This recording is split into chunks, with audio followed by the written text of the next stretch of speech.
Brace the rudders! Raise the sails! Raise the sails! Captain, an unidentified ship is approaching. Over. Roger.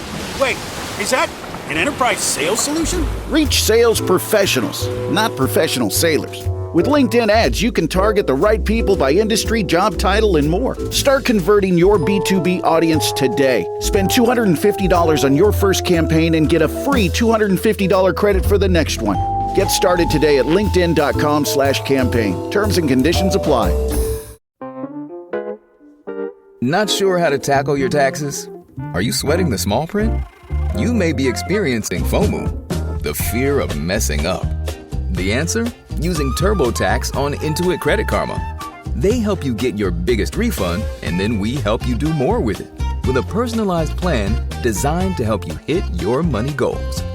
It's time to take your taxes to the max. Start filing today in the Credit Karma app. This show is part of the Head Stuff Podcast Network.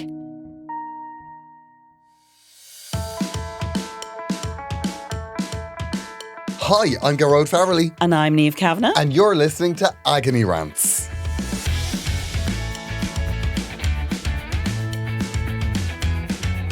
Niamh, welcome. That's my name. We're taking a moment of pride, Niamh. Are we? We are. Why? Yeah, because Jessie Buckley's just won an Oscar. I know. We're a bit ahead of the time. I mean, I appreciate that it's a couple of weeks later for us, but anyway. Oh, yeah, because we're in the time machine. Yeah, but actually, we're still glowing. It's the morning. It's still glowing. Do you know what the sad thing about the Oscars is, right? No, I tell you what the problem with it is. Is there right? a sad thing about the Oscars? This is the sad thing. Right. What happens is, they're always on a Sunday night. Yeah. So that means we always get them on a Monday morning. Okay. So you have these people at like the pinnacle of their lives making these beautiful, heartfelt speeches. And we hear them at 7 o'clock on a Monday morning when we're getting out of bed. And we're less enlivened. You just hear the speech, you're like, we get it. Okay. We get it. You're not in the moment. Yeah. But do you not think people stay up, like they do now for the Super Bowl, the Oscars and the Grammys? Do they not stay up for that? I don't. Do you remember they used to do the highlights show on the Monday night? That's when you used to get it. You used to not see the live. Yeah. They'd give it a couple of days and you just get the best bits. Yeah. They'd like pack it all into an hour. And when you see a show that goes on for 17 hours, you kind of welcome that. Yeah, you just gives the good bits. Like, I mean, I've already, it's 10 o'clock in the morning and I've already heard her speech about 4 times. I know, but she's fab. Easily 4. Yeah, she was fab. And to be fair, she's won everything. So I didn't realise she had kids. Oh, okay. She was a kid. Okay. You seem surprised. Why are you surprised by that? I know, I was just really surprised. Do you ever ask the question, where was that kid when she was doing all that work? Well, yeah. Yeah. Were you calling social services? Well, I'm surprised that her baby is so young. Well, then, if it's young, then it's brilliant. Because she's doing so much like that. You're like, oh my God, how did she manage that? Well, I know. I mean, I get it. I know. You did We're a lot not with supposed to your... ask these questions. You did a lot with your cat. I think what's important is everybody knows that I'm a misogynist. I know, but it's funny actually because I didn't really think about that because I don't ever necessarily think about that, even though I did it when I had my kids. I wasn't winning Oscars, but I was working. I was working. I worked. I gigged. I actually gigged past my due date when I was expecting Tom, which is my second child. Really? Yeah, I had it in all my contracts if I go into labour. And I remember the last gig I did, there was some medical people there and they were very concerned about me because I was so pregnant. I do remember seeing you gig pregnant. Yeah, I loved it. And funny enough, on the first one, I didn't know how I'd feel about being pregnant whilst gigging. And so I kind of stopped earlier and I was raging. I was bored. So I kind of overcompensated on the second one. Oh, wow. Yeah, but it was it's a funny thing. It's no different to anybody else working during that period of time. It's a little bit more intense, I suppose, but there might be a little bit more allowance for the fact that you're minding your children. Yeah. Well, I mean, fair play. Well done, Jessie Buckley. I know. Apparently all our family are over there. Phenomenal. Aww. That would ruin it for me now. I know. Would you let me go? Who would you invite? I wish you could see his face right now. I'm not saying yes and I'm not saying no, Niamh. I'm just... I'd pay my own flight. It's like when everybody descends in a moment like that, you're like, I know. And it's your moment. Oh, here we go. It's your... It's hard to be sentimental It's like, about it's people. like when you're doing a big show and it's like, so-and-so's neighbour and you're like... I know. I know. And then the problem is when the family go away, they've no one to interview at home. So they get somebody's neighbour to talk about them. That's what's hilarious. The people that crop up, I think I knew you when. I love that. Yeah. I love that. Yeah, I know. No. If you meant anything to her, you'd be in Los Angeles with her because everybody she knows is. I had a very weird moment last night. Niamh. Oh, okay. What happened last night? So, it was the last show with Joanne, right? Yes. Were you sad about that? No. And, It's just done. While you were doing that, I was obviously finishing up the other yoke that I did. Oh, you were... We're not talking about it again. Yeah, you're at the rap party for Dance with the Stars. Yeah, I know. I didn't go. I know. I was just like... Oh, dude. I know, but they were all disappointed. I know. It was just... Because it was the last show with Joanne, the Olympia, and it's been like... It's time. We're tired. We're both very tired. Did it test your love for each other? No, we had a great time. I know. I have to say, no, she did almost kick off because I got the bed yesterday. I saw. Because there's a little room for us where's the bed. Did you not notice she posted about that? Like she was really right. I know. I come off stage and saw that she tagged me and there was a photograph of me asleep again. But I went in and I had a little nap, right? Yeah. And what happens is when I have a nap, I either have, I don't quite go asleep, but it's just restful. So you know what I mean? Like do you never go asleep? Mostly with naps. They're just, I kind of just close my eyes and then you just kind of like, you're just still before, awake. Yeah, just before you head into that. Yeah. But last night I conked out. Like I absolutely went total knockout. TKO. I was wiped. And then they woke me at 10 to 8. You're on 10 minutes. Oh, no. That's too short. That's too short a time. Well, I only went to bed at 7. No, but it's too short a time before you're going I know, on. Yeah. So I went in, I got dressed. But Did you even know who you were? Like, not until about 10 minutes into the set. Okay. Was it obvious? No, my agent said it wasn't. Because she was in the audience. I was like, my mouth was going and I was saying all the words in all the right order and the laughs were all coming and it was all going, but my brain, I was going, I have no idea what's going on here. Who am I? My brain was looking for a toothbrush. Like, I was just like, I know. I've just woke up. It's Monday morning. What's happening? Why am I... I need to be awake a little bit longer. I did feel like there was about 10 minutes in, I was like, I think I'm going to have like a bit of a panic attack now here. This is like, I'm like, it's like I just landed into my life. Yes. I totally understand. Very, it. very weird. Yeah, but no, that can't be right. I've had a few naps now. Very rare do I nap, right? Because I like to power through the day and go to bed early, like a good, sensible person. But a couple of weeks ago, I had what they call a power nap, right? Because I was exhausted. I was doing loads of things and I'd done a lot of travelling. And I got down to Limerick and I literally sat in a chair. And this is how tired I was. I actually napped sitting up. Oh, God. And I wasn't even aware that I'd done it. And then there was that moment afterwards where you think, oh God, I feel awful but great because I completely went to sleep. Like literally 3 seconds after I sat down. But you know when you're sitting up or, you know, you're kind of even propped up, you definitely snore. Oh, God. Do you know what? I was on 2 planes on Friday and on both of them there was somebody asleep snoring. Like proper snore? Yeah. Like proper loud snore. Yeah. And now if I couldn't reach either of them. Okay. So because I would have walloped the back of the chair. I was just going to say, so surely. Just like, no. Nobody needs this. Like it's bad enough hearing somebody snore when you're in love with them and they're asleep beside you. Yeah. But I'm sorry, some randomer on a plane, no, that's a wallop in the back of the chair. I know. And the worst part is, generally speaking, you don't know how you snore unless somebody records it. Yeah.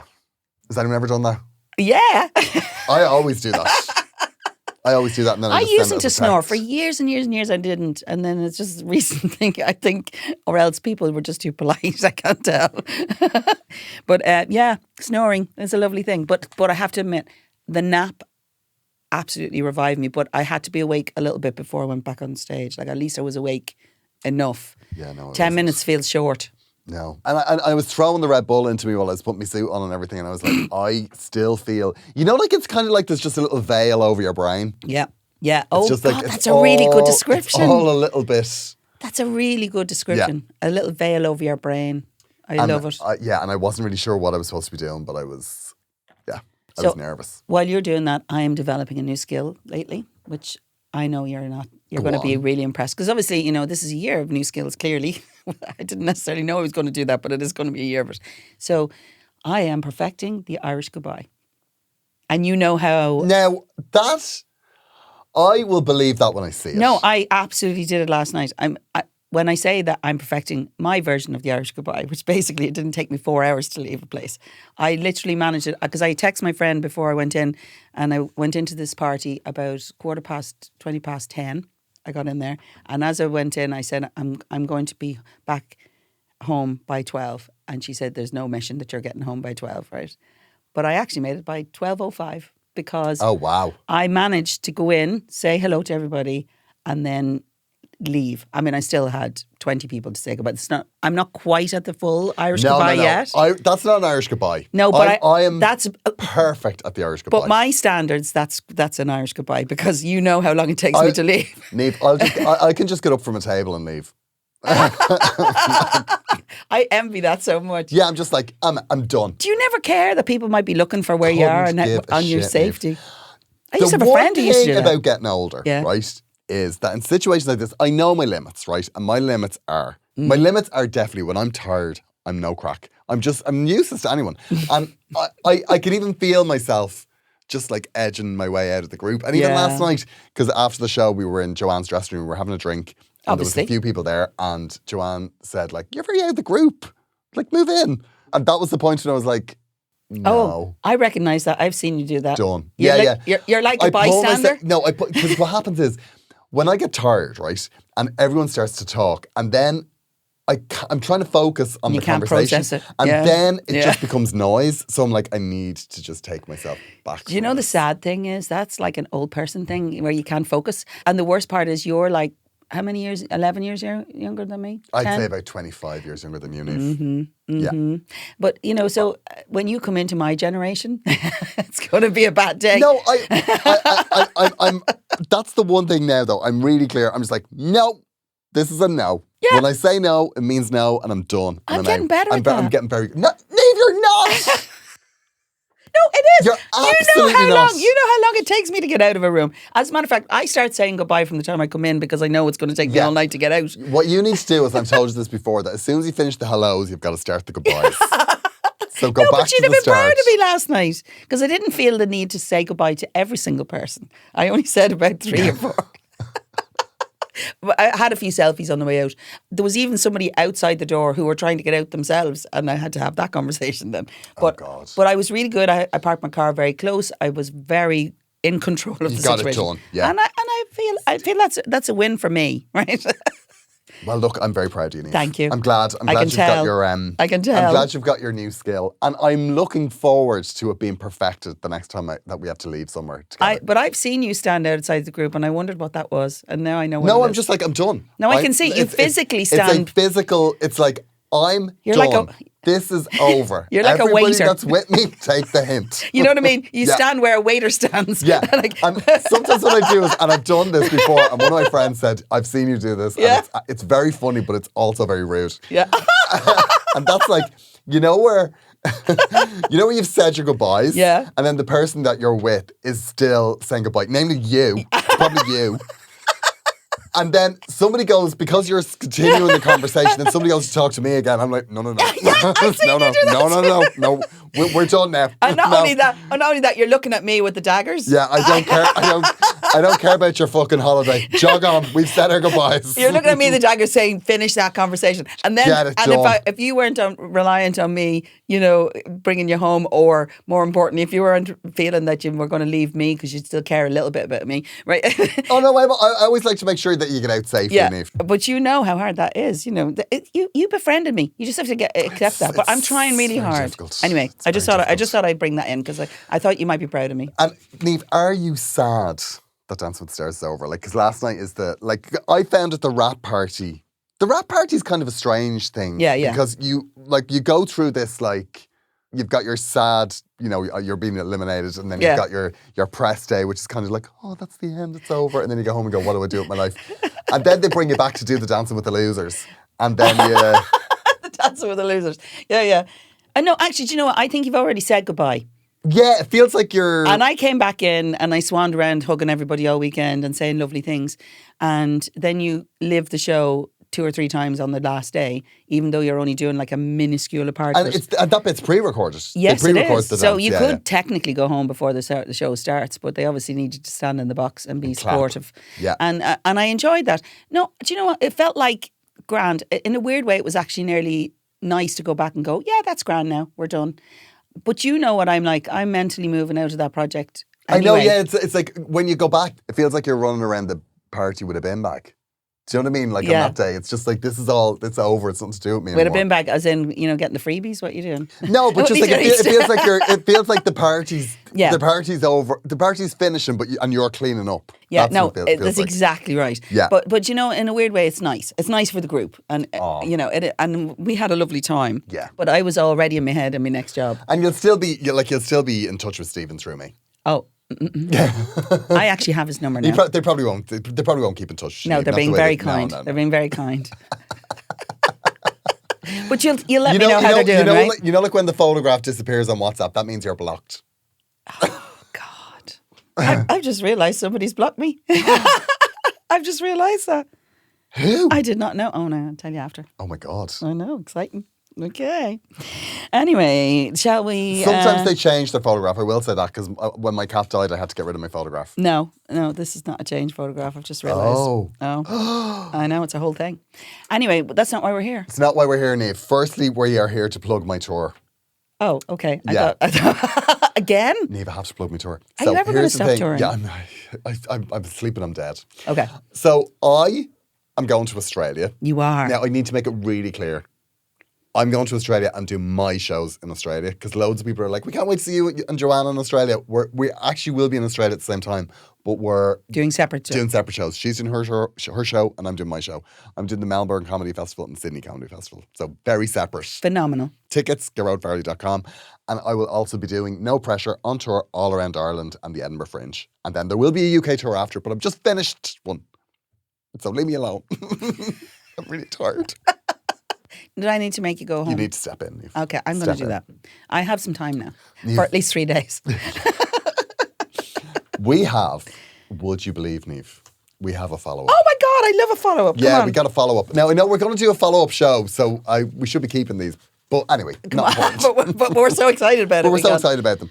Now, this was the one. Do you remember the gay couple that they came into money? They won, did they win the lottery or something? And were they going to share the money? Oh no, the mother died. The mother died, yeah. Oh yeah. Okay, go on then. Okay, so basically what happened was the mother died and one of the partners then suggested that they do surrogacy, which is they've never talked about, but it was just like they'd had a bit of a windfall. That's right, I remember. And we told them to have a very frank conversation about that. Yeah. But I was like, take your inheritance and leave. It wasn't a great day for you, I feel. I was in a bad place. I've been very tired, Niamh. I wonder how helpful that was. I don't know. Dear Niamh and Gearóid, I wrote to you a while back about my husband suddenly suggesting that we use some of the money I inherited to pursue surrogacy. Despite the fact that we had always been... What was that pause That was for? a comma. I thought that was a full stop. Despite the fact that we had always been firmly in the no kids for us camp. Okay. First of all, thank you for the advice and the tough love, which I did ask for. I'm happy to report that no babies are on the horizon and peace has been restored. Oh, that's lovely. After a few long conversations, my husband admitted... Admitted? Okay, this is a good one. This is my going well. husband admitted that the inheritance made him briefly reconsider things. I think the sudden feeling that it might actually be possible opened a door in his mind that he hadn't fully explored before. Okay. We've since agreed that our lives are quite full enough as they are and that the two of us, plus an irresponsible number of dinners out, remain the plan. Oh, excellent. So thank you for pushing me to have conversations rather than quietly panicking. It turns out communication works, which is very annoying. Much love, Kyron. You're right, but it is true. I know. But actually, now that's interesting that the husband actually admitted that. I know. The one thing now, that's a real weakness. Whenever somebody admits they're wrong, I'm like, oh, you loser. Oh my God. I mean, that must be hard Style on you. it out. That must be hard on you then. I'm always wrong. I know. I will say this, right? I will No, say you're this not. as a blanket approach. if anyone has ever thought I was wrong, I was. But you'll die before you admit it. I will die on that hill. And it doesn't matter what it is. It can be big or small. I will never admit I'm wrong. Don't you love this where even if you can get to the point where you admit you're wrong, you justify it within an inches of his life? Absolutely. I mean, the times I'm wrong, that's clearly very small. But Niamh, look, we're similar animals, and that's why we're friends. I mean, you came in here and you actually what did I say? You actually rationalised that week 7 was the same as week 8. I did. Now, I think I put up a very good argument. I mean, look, it was impressive. Do you know why I did that? Do you know why I did that? For because the sake of our friendship. Ferociously competitive. I am, but also, and you're not. And you're not. I'm not competitive. I'm the least competitive person you will ever meet. Okay. I am. Okay. Do you know what? When competition comes into things, I just check out. Can we just refer back to the thing is, when you say, I'm wrong, this is one of those, this is the sentence, because you are competitive. No, I'm not. Okay. No, I'd love to be. I'm going to do that thing my friend hates. I'm going to say, okay, Gearóid. I don't. And patronise you. I really admire people who are competitive. So if you were I would take being competitive as a compliment. Uh-huh. I would. I genuinely would. Because people that are competitive are people that they succeed. Whereas I'm very much like because you're not succeeding? What the hell? No, but if I feel any sort of competition, I'm like, no. No, I love competition. I am competitive. I'm barefaced about it. Yeah. But I'm also happy for other people to. I want other people to try and beat me. And beat me is the wrong word. If you're playing Carragher, it's more fun if we're playing a game, if we're competitive against each other. I want them dead. You want them dead? That's whenever, not competitive. No, I get very like when people, I take it as an affront, right? I'm not competitive, so I let people like drive over me. Like no, you don't. Like when competition comes in, like me and my friend Kev, we used to play tennis, right? Okay. But then as soon as I would say, no, we're not playing for scores, we're just playing for, kicks. Kicks is what the kids say. Do you get to kick each other? Is that what that's you in? As soon as we started keeping points, I would lose. It was like I would mentally go, I won't win. Oh my God. Yeah. But that's not being competitive. That's just been defeated. Lazy. Defeated. I want to play tennis with you because one or two things will happen. Either the first one is that I will beat you and be regularly, which never happens for me in any ball sport. But also, you would feel so much better about yourself because I'll spend the whole time going, I'll get it. And you would then feel like a winner. See how we do that? Well, I mean, I was thinking about this recently because I passed the tennis courts opposite the park, in the park opposite where I live. And I was thinking, God, do you remember the days when we used to like go and play tennis? And I did think I'd love to play tennis again. But then there's the part of me. No, you don't want to play tennis again. You just want a bit of time off. That's all that's wrong with you. That would be it, yeah. You just want the time. Because even if you have any time off at the moment, you're thinking about what's coming next rather than the tennis game. It's quite busy at the moment. And I do hate the world. It will come. It will come. So, but that has nothing to do with you, Kyron. Nothing to do with you, Karen. Well done. You're not having kids. You're loaded. We love you. If it's your inheritance, leave them. Yeah. Fly to Australia and see Gearóid in his tour.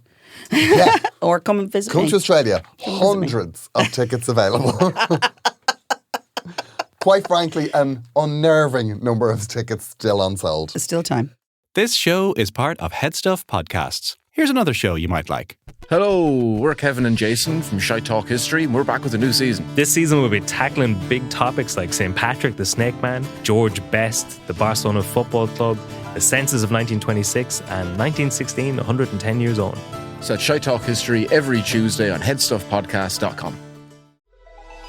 Experience a membership that backs what you're building with American Express Business Platinum. Enjoy complimentary access to the American Express Global Lounge Collection and a welcome offer of 200,000 points after you spend $20,000 on purchases on the card within your first 3 months of membership. American Express Business Platinum. There's nothing like it. Terms apply. Learn more at americanexpress.com/business-platinum. Walmart Business is in the business of saving you time, money, and hassle. Whether your business started in a garage or is a garage, Walmart Business has the tools to help you get where you're going. Tools like free shipping, multi-user accounts, and just about any item your company needs. Even a double filtration cyclone dust collector. Yep, even that. Sweet. Walmart Business. It's the Walmart you love. Now for your business. Learn more at business.walmart.com. Terms apply. We have a problem. We have a problem. Okay, I'm going to read the first one. You read the first one. Okay, yeah. here we go. It's from Dimitri. Dimitri. I was calling it Demetri. Because? I didn't realise it was Dimitri. It took me ages to realise that. Why? Have you never seen Dimitri as a name before? No, Niamh. Have you? Yes. Well, I've been to Greece. It's a Greek name. Anyway, okay. Here. Dear Niamh and Gearóid, I feel terrible even writing this, which probably tells you everything about the situation. Already I'm invested. A few months ago, my sister lost almost everything she owned when the flat she was renting caught fire. Thankfully, she was physically unharmed. Oh my God. Thank God. But all her belongings were destroyed and she had nowhere to go. Of course, I told her she could move in with me for a while. That's your first mistake. No, come on. It felt like the only decent thing to do. And it is, Dimitri, I understand. The problem is that a while, which is in inverted commas, has turned into an open-ended arrangement and I'm slowly losing my mind. For context, I'm a single gay man in my late 30s who has lived alone for years. I'm used to quiet routine and having my own space. Gorgeous. I know, sounds like heaven, doesn't it? My sister, on the other hand, is chaotic, loud and apparently incapable of closing a cupboard door. She sounds like a nightmare. I think I'm already in love with you, Dimitri, because I live with people like this. Since moving in, she has taken over my living room as a kind of command centre of half unpacked bags, borrowed clothes, phone calls on speaker and endless cups of tea that never quite make it to the sink. Oh my God. I know she's been through something traumatic and I do sympathise, but I'm starting to feel like my home is no longer mine. I wake up to her on work calls in the kitchen table, come home to friends I've never met, sitting on my sofa, and somehow I'm the one apologising for needing quiet. Oh, no. No, I know. There's going to be a lot of tough love, Dimitri. What makes this harder is the guilt. She lost everything in the fire. How do you complain about noise, mess and boundaries after that? Anytime I try to hint that she might start looking for somewhere else, she looks so defeated that I instantly feel like the worst brother alive. I love my sister, I truly do, but I also love being able to sit in my own living room in silence and not trip over 3 tote bags and a hairdryer.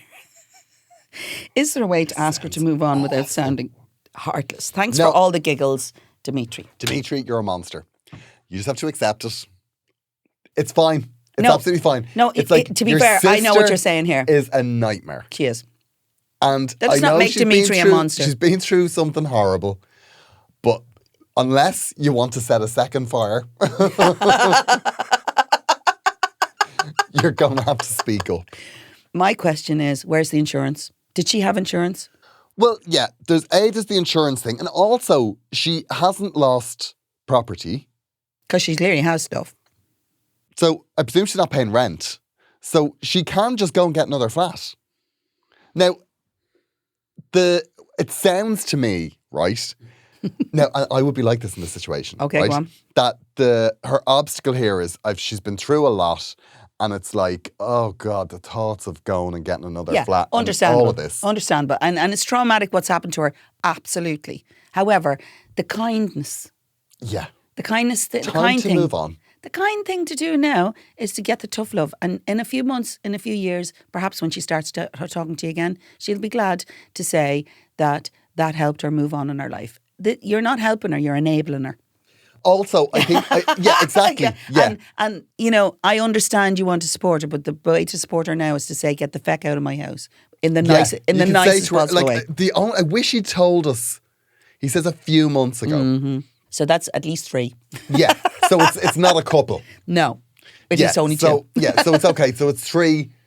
3 or 4 months. Yeah, so it's like, no, you go now. Now, it's not even about that, but also the other thing you need to do now is put boundaries in the house. If you don't feel able to say, get out of my house, you need to put boundaries in the house and at least curtail her into one room. No, do you know what? I think you're right that he needs boundaries, but I think as soon as you start to put rules in place a few months in, there's a bang of permanency off that. Yeah, there is. Like, this is a new housekeeping conversation. Is she paying rent? I think what you need to say to her is, listen, I love having you here, but I just want to get back to normal. Yeah.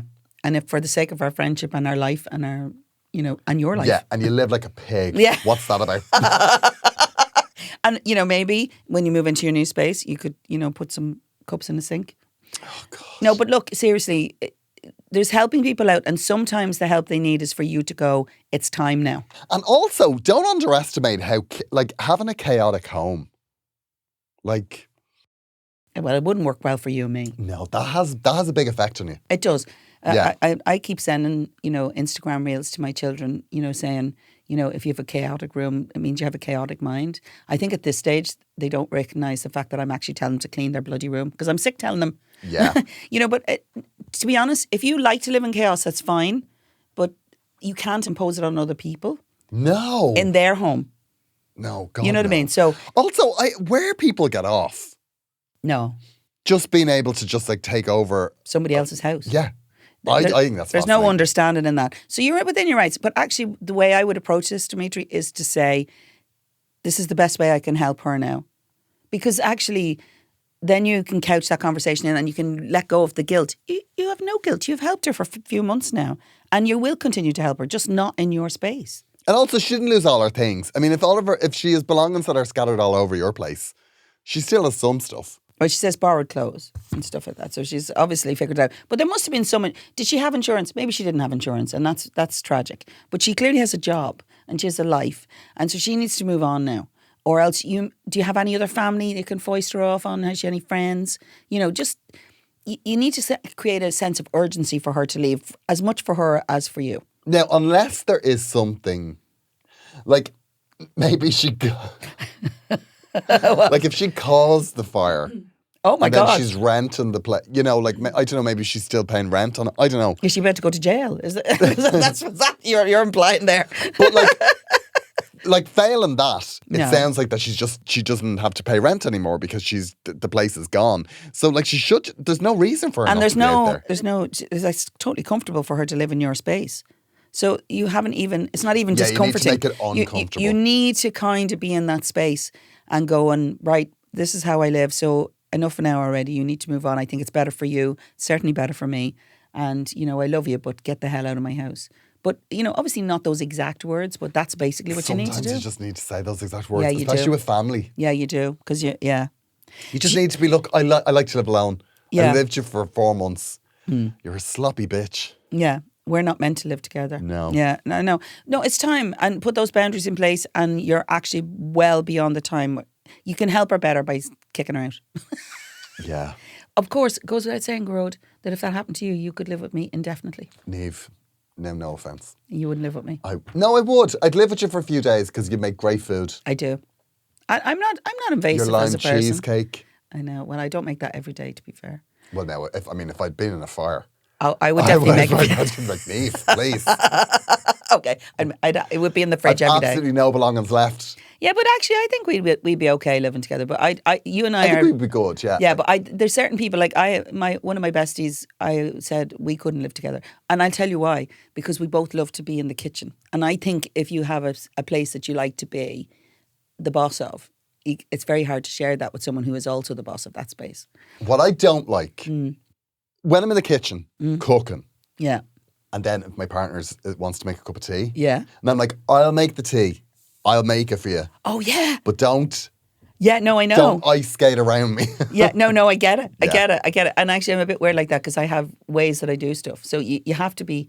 And I know that comes from me. It's my problem. Do you know what I mean? But then that's my home. Yeah, and I think exactly. in your own home, you should be able to live how you like to live. Exactly. So that's... And nobody wants their sister cluttering up their sitting room.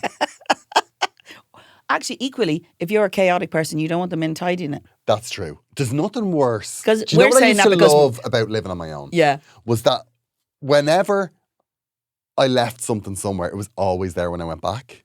It was just... I know. Perfect. Or there was never...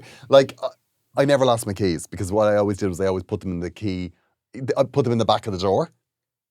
But then when you move in with somebody, sometimes it's their keys in the back of the door. Oh.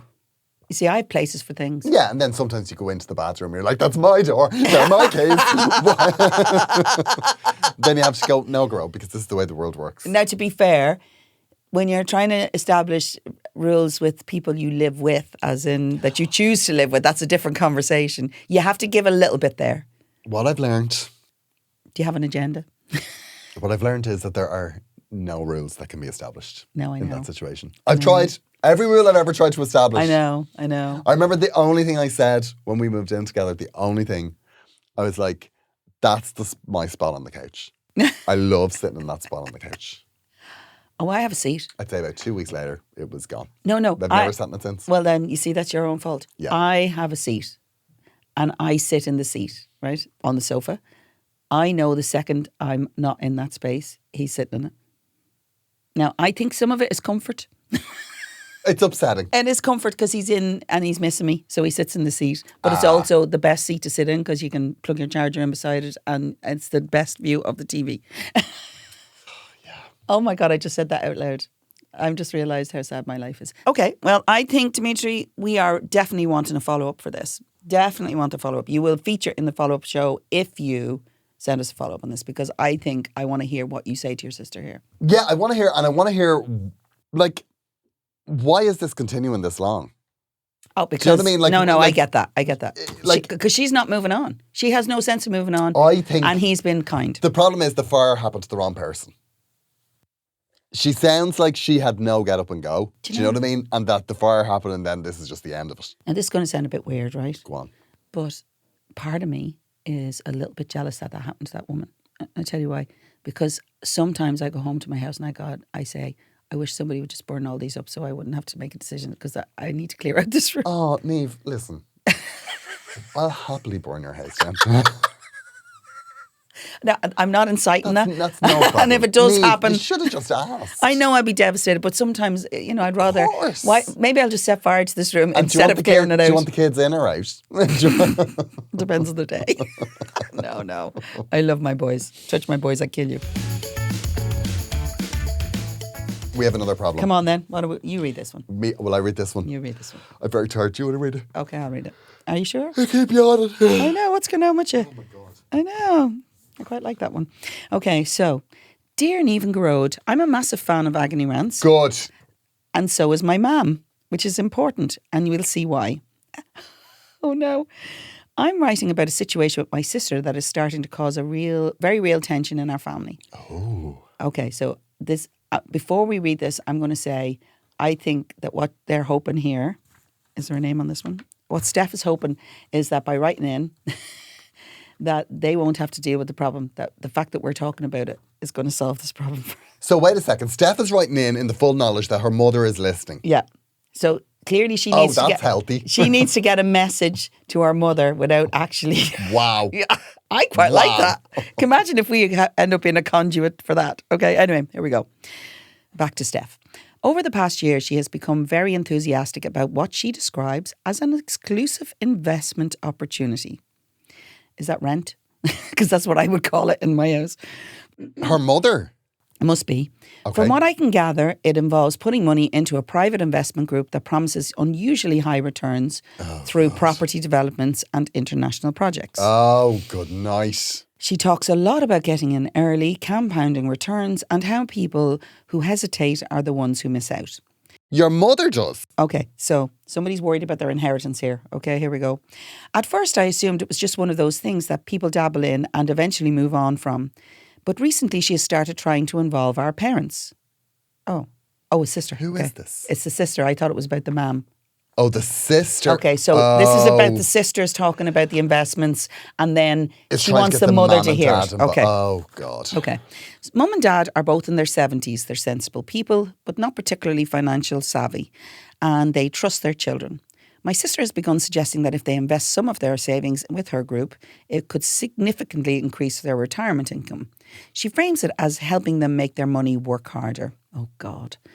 The problem is that whenever I ask questions about the details, who regulates the fund, what risks are, and where exactly is the money going, the answers are vague at best. She insists it's all legitimate, but says outsiders don't understand the model. Is this a pyramid? This feels like a pyramid. This sounds like your sister doesn't understand the model. Yes. This sounds like she's been involved in a cult. Yeah, that's what it sounds like. Yeah. I'm worried our parents may feel pressure to go along with it simply because she's so convinced. I don't want to accuse my sister of anything unfair, but I also don't want to see my parents' savings tied up in something they don't fully understand. When I raise concerns, my sister says I'm being negative and that I should support her instead of undermining her confidence. Oh, your sister sounds like a tool. Oh my God. No, and I wouldn't use that word, but it's not good. How can I protect my parents without creating a major family fallout? Looking forward to seeing what you think, Steph. I got to be honest. There's going to be a major family fallout. There is, regardless of what way you do this. Yeah. Yeah, but what you should do is you should not be the one to cause it. And I think what you should do is you should say to your parents, if you want to invest money in this, that's absolutely fine. Because let's be honest here. They're adults. They're two adults. It's their money. It's their money. But what you should say is you should just go to a financial advisor, whatever the documents are, and just say, this is what we're thinking of doing. What would your recommendation be? Yeah. Actually, that's a really good thing. You need to go to one that's not tied to any. Some of them are tied to companies that sell their own investment things, so they'd obviously be biased. Yeah. But you should go to an independent financial advisor and just say, this is what we're thinking of doing. Because they'll tell you if something's good or something's bad. Yeah, that's And the thing about it is, if something is if it's high return, it's high risk. Yeah, it is. And to be fair, that's usually transparent. And any legitimate firm will tell you, they are obliged financially to tell you that it's hugely risky, hugely all of these things. They are obliged to tell you all that. Oh, if it's legitimate. I remember I did an ad and I had to record the terms and conditions? Terms and conditions apply. Yeah. They say it very fast. Something may rise as well as fall. Yes. Yeah. No, but financial advisors now have to be extremely transparent, and they have to get you to sign all sorts of documents to say that they've discussed all this with you. It's legally. And if they're not doing that with you, then the chances are this is a scam.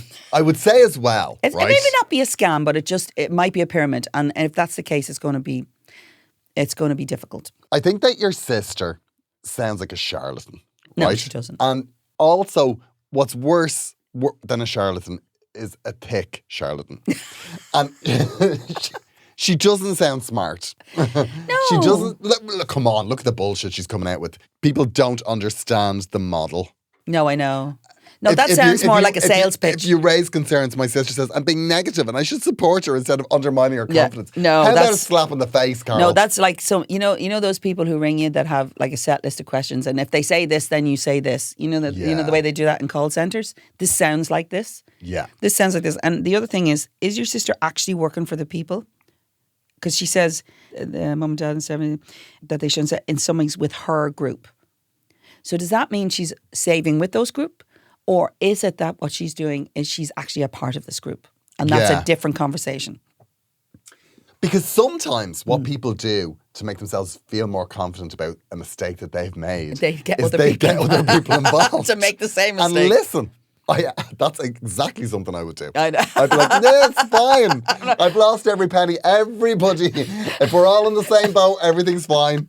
Come on, let's like lemmings go over the side here. Yeah. No, it is difficult. And to be fair, the other thing that you're probably missing out here is that your parents are sensible people and managed to get to their 70s, living their life best and raising two good kids. So in my head, actually, the conversation needs to start with them. Big time.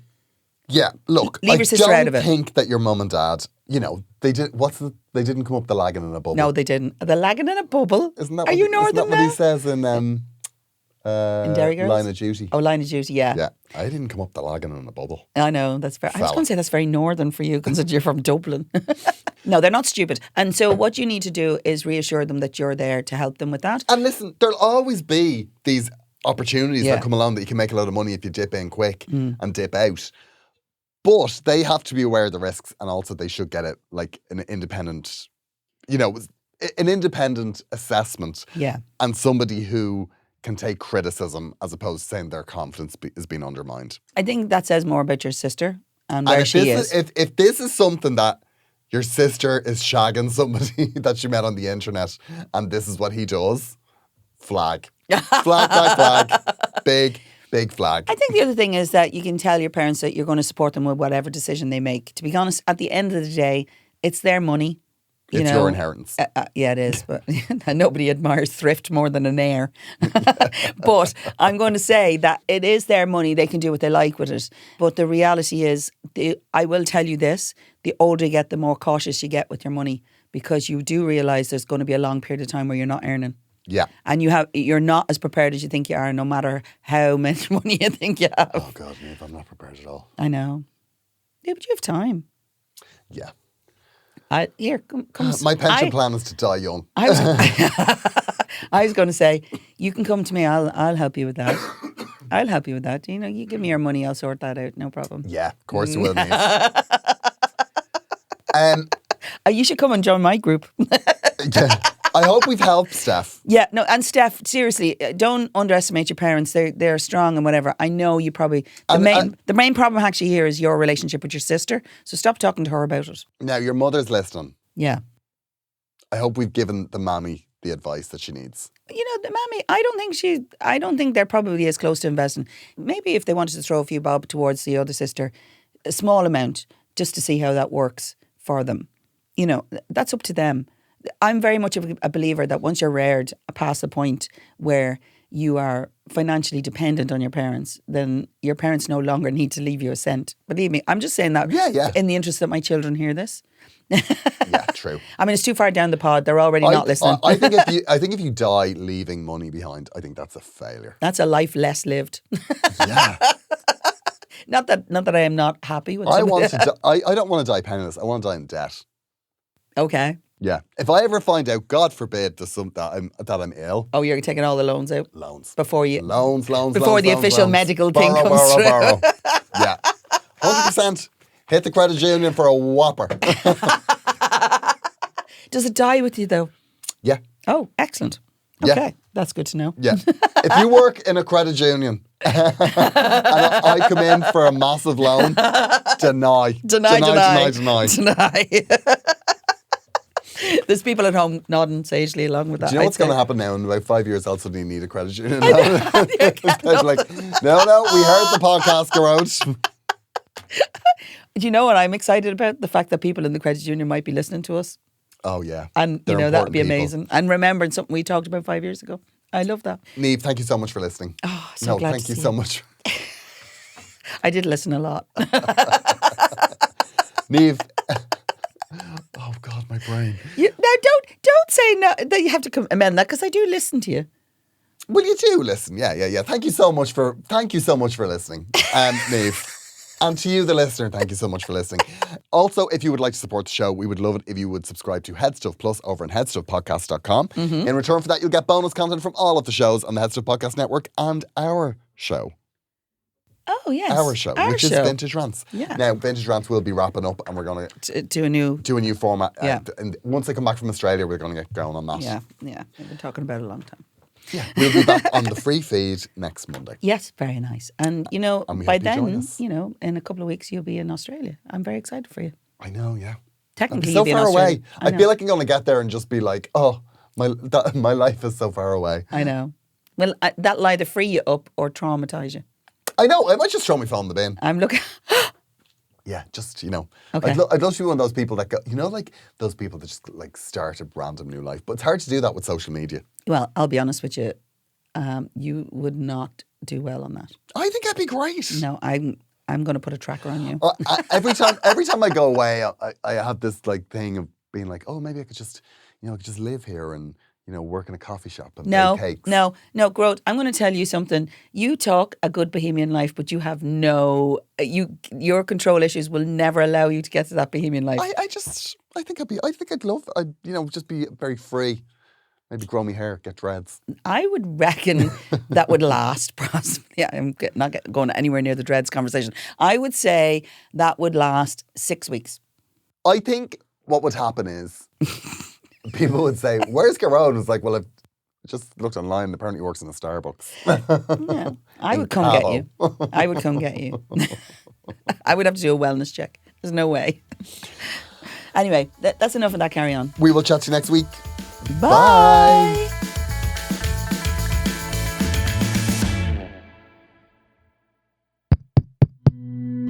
This show is part of the Head Stuff Podcast Network, a hub for the creative and the curious.